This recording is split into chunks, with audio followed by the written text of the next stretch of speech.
Apalagi kelebihan MLM. MLM itu bisnis yang kebal terhadap gonjang-ganjing ekonomi dunia. Perekonomian pasca pandemi. Sekarang kan boleh dibilang pasca pandemi ya. Walaupun COVID nggak sepenuhnya hilang, tapi sudah masuk endemi ya. Artinya mulai dianggap seperti flu biasa ya.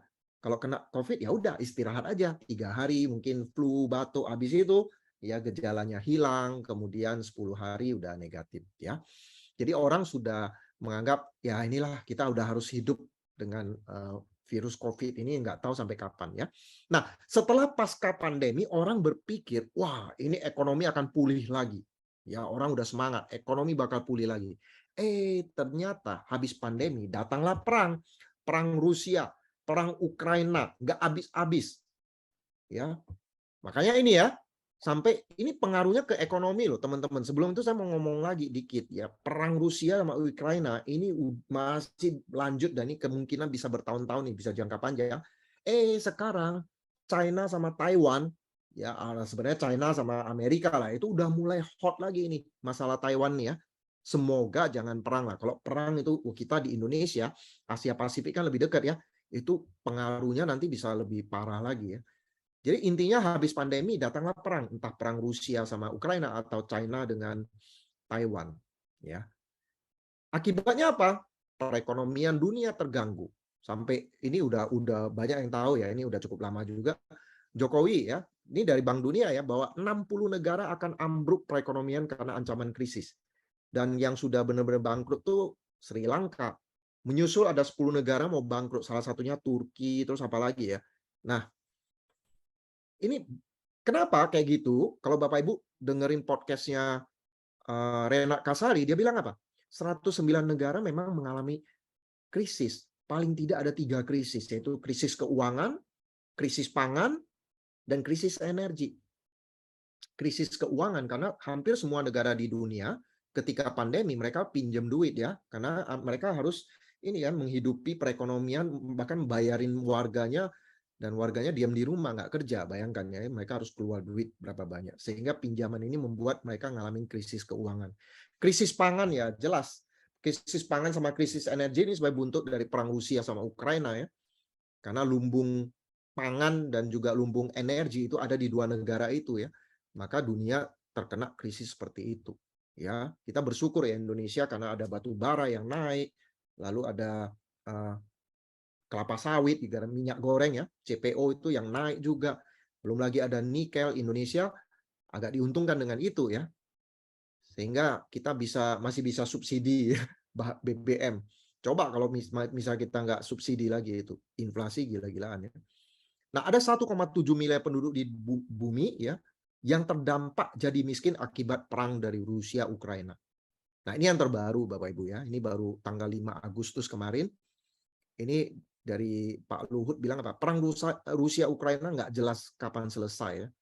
Jadi kita udah siap-siap ini perang yang panjang ya. Dan ini dampak ekonominya kita akan rasakan terus. Ini kemarin gandumnya Ukraina itu udah mau busuk. Untung ya waktu itu Turki menjembatani, akhirnya sebelum ini membusuk bisa dikirim keluar. Lumayan lah bisa buat makanan dunia ya. Bayangkan ya, dunia banyak kelaparan tapi gandum itu stok di Ukraina nggak bisa dikirim ya, dan dibiarkan membusuk di situ ya. Kan itu membuat krisis pangan seluruh dunia ya. Nah, ini juga yang terbaru, Pak Jokowi bilang apa? Kondisi ekonomi dunia 2022 sulit ya, sekarang ini sulit ya. Mungkin Bapak Ibu teman-teman merasakan juga ya. Dan tahun depan gelap katanya. Belum lagi di Indonesia ya, tahun politik ya tahun depan ya. 2023, 2024 pasti ada dampak ekonominya. Nah, artinya apa? Ini kondisi ekonomi lagi sulit. Dan MLM menjadi bintang di saat krisis ekonomi. Ini selalu terjadi. Kenapa? Karena pada saat krisis ekonomi banyak bisnis nggak jalan, ada perusahaan tutup, banyak orang di PHK, sehingga mereka melirik bisnis MLM. Banyak sekali teman-teman waktu masa pandemi aja kan banyak PHK juga ya. Yang tadinya nggak tertarik MLM jadi terbuka untuk MLM. Jadi MLM ini jadi bintang di saat krisis ekonomi. Nah, bagaimana ketika ekonomi maju? Tetap aja hot. Selama ada manusia yang tidak nyaman hidupnya, maka MLM selalu akan tetap hot. Ya. Nah, teman-teman Anda ada nggak yang hidupnya nggak nyaman? Saya yakin pasti ada, Bapak Ibu. Saya mau cerita ini, Bapak Ibu. The Falling Man. Ada orang jatuh dari ketinggian, ya. Orang ini jatuh dari lantai 40 lah ya. Lantai 40 sebuah apartemen, dia jatuh slow motion ya, slow motion. Di lantai 30 ada seseorang bertanya, ya ini cerita sedikit karikatur ya. Di lantai 30 ada seseorang bertanya kepada pria yang lagi jatuh ini kan. Dia lagi jatuh Bapak Ibu, terjun bebas. Di lantai 30 dia ditanya, gimana keadaanmu? Dan jawabannya apa? Sejauh ini sih baik-baik aja. Ya. Nah, ini adalah sebuah karikatur sebenarnya, bahwa banyak orang yang lagi jatuh, ditanya, gimana keadaanmu? Baik-baik aja. Mereka gengsi untuk mengakui bahwa kondisi mereka lagi memprihatinkan. Atau banyak orang nggak sadar bahwa mereka itu dalam bahaya. Artinya apa Bapak Ibu? Banyak orang yang membutuhkan bisnis MLM. Banyak orang tidak nyaman. Bahkan di saat nggak krisis ekonomi pun, banyak orang nggak nyaman. Buktinya saya tahun 2002 juga kondisi saya nggak nyaman. Tadinya saya nyaman kerja di kantor, tiba-tiba impian saya nggak bisa diwujudkan dengan saya kerja di kantor. Saya punya impian. Itu membuat saya terbuka terhadap bisnis MLM. Saya nyari MLM loh Bapak Ibu tahun 2002 ya, tahun 2002 ya. Saya nyari MLM. Karena waktu saya mengajukan pinjaman beli rumah di kantor nggak dikabulkan, saya langsung cari plan B. Plan B-nya adalah MLM. Jadi saya sampai beli majalah yang membahas tentang MLM. Saya cari mana MLM yang bagus. Jadi saya lagi nyari MLM dari orang yang sebelumnya nggak mau MLM. Kalau teman saya sebelum itu nawarin saya MLM, kalau produknya bagus saya join. Tapi udah pasti saya nggak akan jalankan bisnisnya. Saya waktu itu sikap saya adalah MLM bukan untuk saya. Nah, dari sikap negatif seperti itu kondisi saya berubah. Sehingga saya cari MLM. Nah, teman Anda juga bisa seperti itu. Kondisi orang bisa berubah-ubah. Sekarang teman Anda negatif. Bisa jadi suatu saat dia lagi nyari.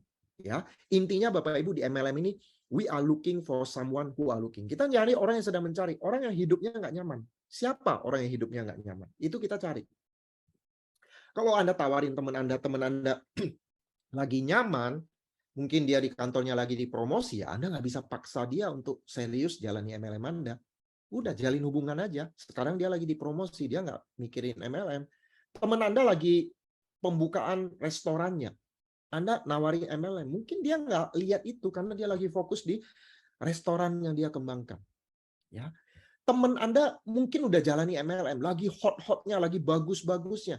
Ya Anda nggak bisa dong kalau Anda join sebuah MLM, Anda paksa dia. Ya nggak bisa, udah jalin hubungan aja. Kita mencari orang yang sedang mencari, orang yang tidak nyaman. Mungkin MLM-nya sekarang dia udah nggak nyaman, dia lagi nyari-nyari untuk pindah MLM lain. Nah, Anda masuk di situ, mungkin dia mau. Atau ya dia punya impian, dan dia mulai sadar bahwa pekerjaan di kantor nggak bisa wujudkan. Bisnis yang dia tekuni sekarang kayaknya udah mulai nggak bagus. Nah, orang yang sedang mencari seperti itu yang Anda cari sebenarnya, Bapak Ibu. Makanya siap ditolak banyak orang. Jangan Anda pikir Anda lihat MLM Anda bagus, semua teman Anda harus seperti Anda. Nggak bisa. Ya. Nah, saya juga begitu, Bapak Ibu. Saya jalani MLM, saya presentasi orang, tetap aja Bapak Ibu 80% menolak saya. Dan saya udah nggak merasa stres, kecewa, kok bisa ya dia nolak saya. Saya nggak kayak gitu lagi, karena udah mengerti kenapa orang menolak. Orang yang sekarang menolak Anda, bisa jadi 2 tahun lagi, 3 tahun lagi. Saya pernah punya teman yang 7 tahun kemudian baru join. Ya, padahal saya udah tawarin dia awal-awal. Dia nggak mau, 7 tahun kemudian dia baru join. Oke, jadi we are looking for someone who are looking.